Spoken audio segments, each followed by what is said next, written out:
Cheap cyclocross barriers. So I just threw these together for the first practice of the year. These are using 1/2 inch Schedule 40 PVC from Home Depot, local hardware store, and 3/8 inch rebar. No tools required. I did this with a bench vise. So if you don't have a bench vise, then you're going to need like 2 pipe wrenches and 2 people. It's actually easier with 1 person in a bench vise.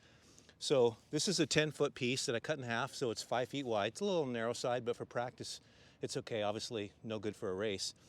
And the rebar, you can see the angle that I did here. So basically put a 90-degree bend at one end, and then about maybe a 60 or 45-degree bend there.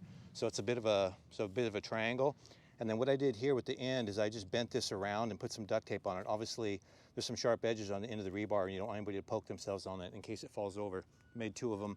And this length from center to center was about 14 inches. Well, I knew once it was tilted over, it was going to be about 12. I was shooting for about 12 inch. I got them a little off. One's about 11 3/4, one's about 12 1/4, but give or take about 12 inches. And obviously you can change the height just by bending them. This stuff bends really easy.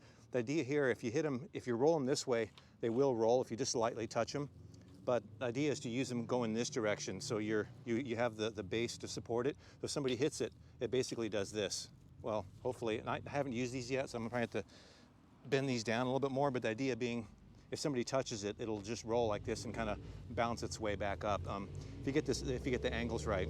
Another way to do this would be a longer piece of rebar and continue this angle instead of putting the little end with duct tape on it, actually bending it up here and making a triangle and then welding it, or just putting some duct tape around there to make sure there's no sharp edges remaining. And if you want to be fancy, you could paint this because it's obviously rusty. If you're concerned about somebody getting like a burn on this by hitting it with their leg or something, you could just put some Rust-Oleum on it or something. But anyway, that's it. You can also use a bigger piece of PVC, and you can use bigger rebar. The bigger rebar is harder to bend, and my concern was that it might actually be too heavy and too hard to bend. So we'll see how these work. If these don't work, then I'll come out with a video on how to do burlier ones with bigger rebar and bigger tubing. But anyway, these took me about 25 minutes to build. It was about $21 in materials at the hardware store. Again, 2 10-foot pieces of 3/8 rebar and 1 10-foot piece of 1/2 inch Schedule 40 PVC, some duct tape, and a bench vise. That's all you need.